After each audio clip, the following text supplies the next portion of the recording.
The SL7 is a very successful race bike, and we wanted to make a big step forward with the SL8. We did not want an evolution, we really wanted to say, okay, we put all together what we have learned from SL7, from Athos, and put it in one new big package.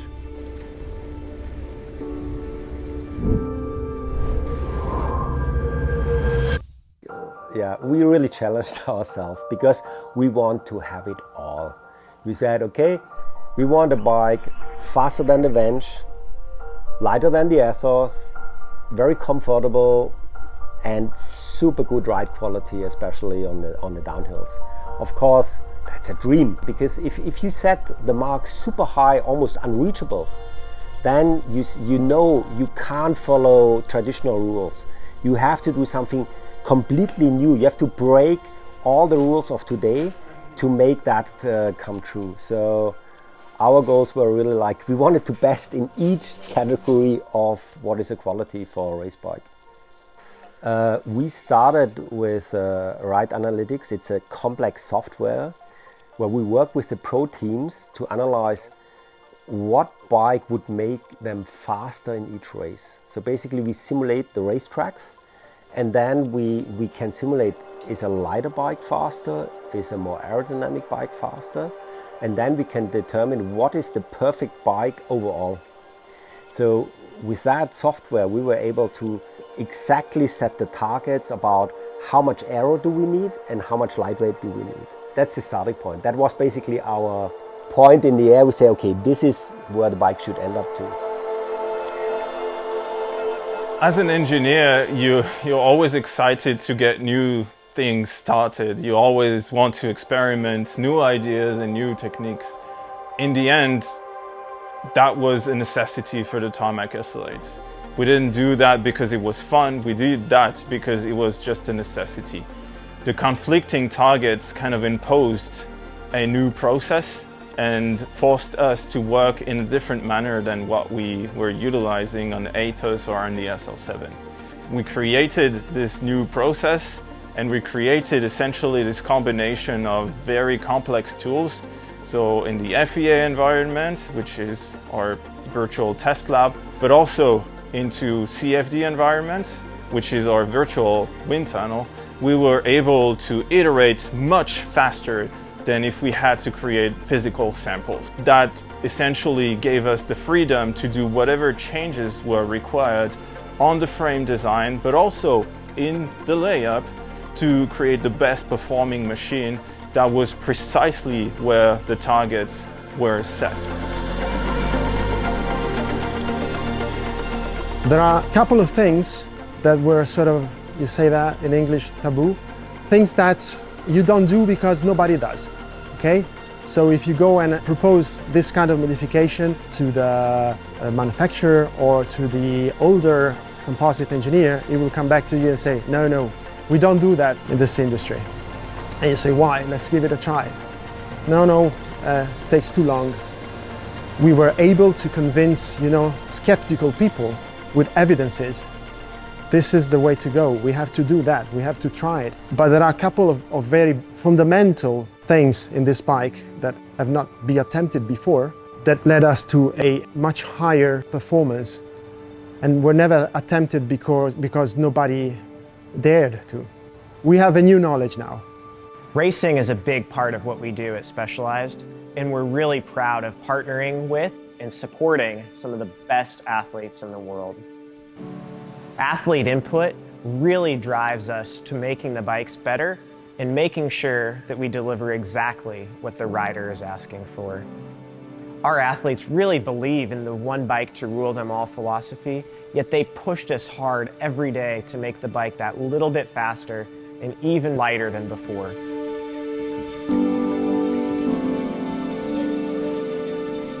Yeah, I mean, bike racing is a lot of psychology as well, and if you know you're on a very competitive, on the best bike, that definitely helps you a little bit. So I think if you have no doubts, that definitely helps to win bike races.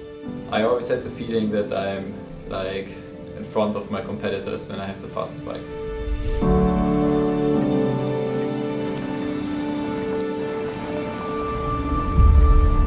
on the fastest bike that we've ever had available to us. Now we can simplify things with just one platform that we know it works in all conditions. It works in climbing, it works in the crosswinds, in the classics.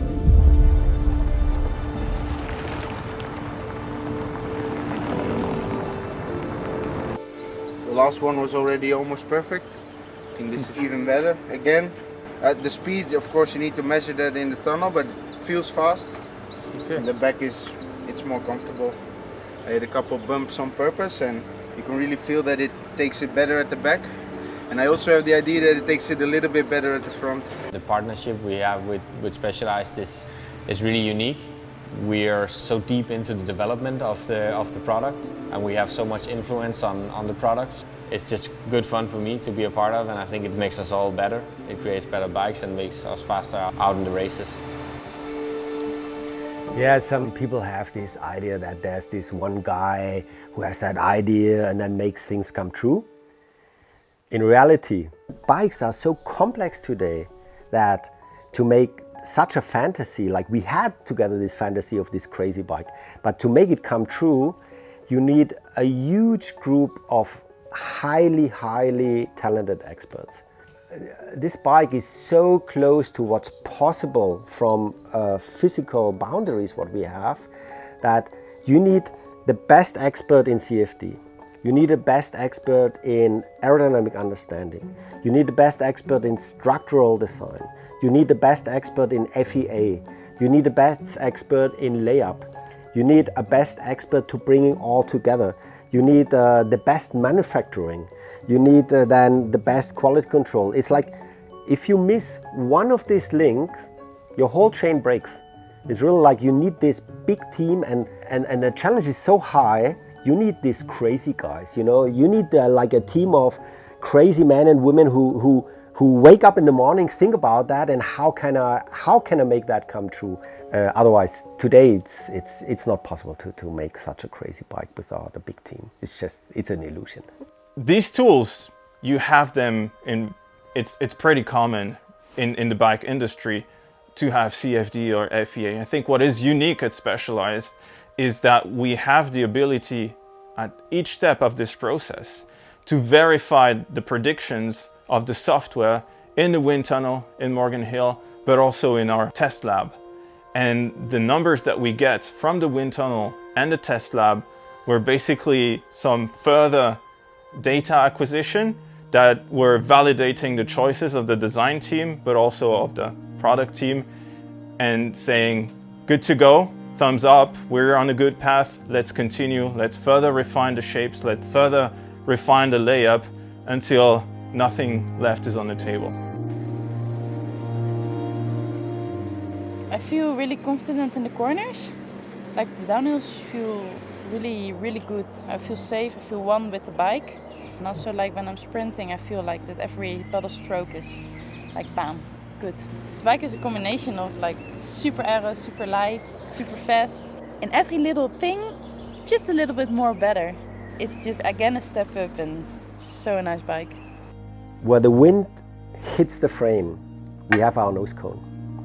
So this is, the leading edge is moved to the front, and the reason for that is that our down tube flows into our top tube like on the Athos. If the camtail would be here, that whole section would start to breathe under steering loads. That would mean we have to add a ton of material. So to keep that light, we have the same concept than the Athos, that the down tube forces flow beautifully in the top tube. But then by moving the nose cone to the front of the bike, we have the full aero benefit. Then the top tube is in the wind shadow of the head tube. That's great. This section is also very aerodynamic and then continuously goes into the Athos shape. So when you look here, the BB basically is copy-paste Athos. The lower section of the C tube from here down, copy-paste Athos, down tube, copy-paste Athos. The chainstays are in the wind shadow of the BB and the C tube, so no aero disadvantage. 100% Athos. And the seat stays, we used a tiny camtail.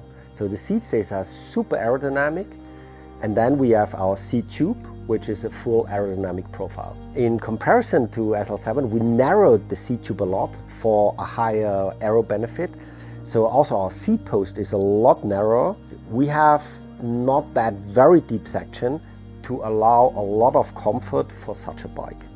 So we get basically the most of it. We get here, weight of the ethos, here, full Venge aerodynamics, and here we get comfort, and we want that you feel really great and have fun after 5 hours. Okay, the first ride on SL8 actually was one of the most emotional rides I ever had in my life. So I hit it our local hill, and on the first section, which is quite steep, I thought, oh yeah, that feels like an ethos. Yeah, that's great. And the second half of the hill is more fast, so I could feel the aero benefit. And I was like, wow, we did something. But then there was the downhill. And I was like, normally it takes me 3 or 4 rides, because it's a very technical downhill, till I feel comfortable. And on SL8, the first turn I was like, huh?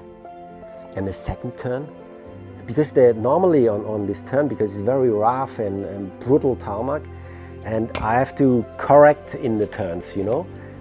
With SL8, it was like I felt a lot more connected to the tarmac, and then I felt like a carving knife.